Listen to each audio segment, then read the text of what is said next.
Hello అండి అందరికీ ఈరోజు ఈ స్వీట్ని ఎలా చేసుకోవాలో చూద్దాను అండి.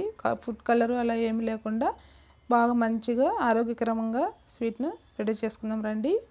ముందుగా మిక్సీ గిన్నె తీసుకొని అందులో బీట్రూట్ని సన్న సన్న పీసుల్లా కట్ చేసుకొని అందులో యాలకుబుట్టలు వేసుకొని కొద్దిగా వాటర్ వేసుకొని ఇలా మిక్సీ పట్టుకోవాలి. మెత్తటి పేస్ట్ లాగా ఇలా మిక్సీ పట్టుకోవాలి. బీట్రూట్ని మిక్సీ పట్టుకొని ఇలా వడపోసుకోవాలి. మరొక గిన్నెలోకి జ్యూస్ అంతా ఇలా వడపోసుకోవాలి. ఇలా వడపోసుకున్న తర్వాత చూడండి మిక్సీ పట్టుకున్న జ్యూస్ అంతా ఇలా వడపోసుకునేసి పక్కన పెట్టుకునేసి ఇప్పుడు అదే మిక్సీ గిన్నెలో 2.5 కప్పు చక్కెర వేసుకోవాలి.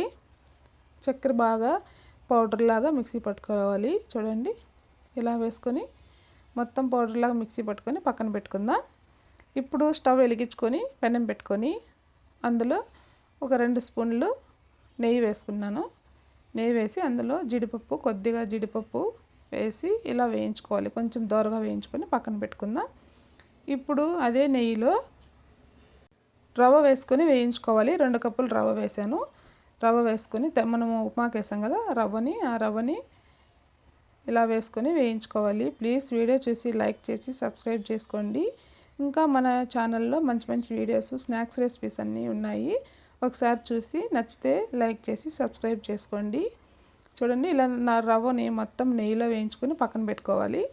ఇప్పుడు మనం ముందుగా మిక్సీ పట్టుకున్న పౌడర్ ఉంది కదా చక్కెర పౌడరు, ఆ చక్కెర పౌడర్ను కూడా ఇలా వేసి బాగా కలుపుకోవాలి. రవ్వలో కొంచెం వెచ్చగా ఉన్నట్లే రవ్వ ఈ పౌడర్ని వేసి ఇలా కలుపుకోవాలి. ఇందులో కొంచెము పౌడర్ ఉంటే కూడా అది కూడా వేసేసి కలుపుతున్నాను. ఇలా బాగా అంతా కలుపుకున్న తర్వాత ఇందులో గోరువెచ్చని పాలు మనం ముందుగానే కాంచి పక్కన పెట్టుకున్నాం కదా పెట్టుకున్న పాలని గోరువెచ్చగా ఉన్నప్పుడే ఇలా రవ్వలో వేసి కలుపుకోవాలి. రవ్వకు ఎంత పడితే అంత వేసుకొని కలుపుకోవాలి. ఎక్కువ వేసుకోకుండా కొంచెం కొంచెం వేసుకుంటూ కలుపుకోవాలి. ఇలా కలుపుకున్న తర్వాత మనం ముందుగా మిక్సీ పట్టుకున్నాం కదా బీట్రూట్ జ్యూస్, ఆ జ్యూస్ను కూడా వేసి ఫుడ్ కలర్లు అలా ఏమీ అవసరం లేకుండా ఇలా బీట్రూట్ జ్యూస్ వేసుకొని కొంచెం కొంచెం వేసుకుంటూ కలుపుకోవాలి.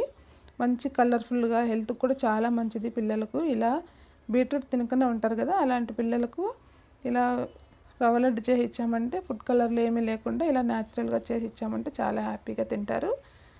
చూడండి ఇప్పుడు ఉండలు చుట్టుకోవడమే. ఇప్పుడు ఒక్కొక్కటిగా ఇలా లడ్డూలు చుట్టుకొని పక్కన పెట్టుకుందాం. టేస్ట్ అయితే చాలా బాగుంటాయి. మీరు కూడా ఒకసారి ట్రై చేయండి. చాలా కలర్ఫుల్గా చాలా బాగున్నాయి చూడండి.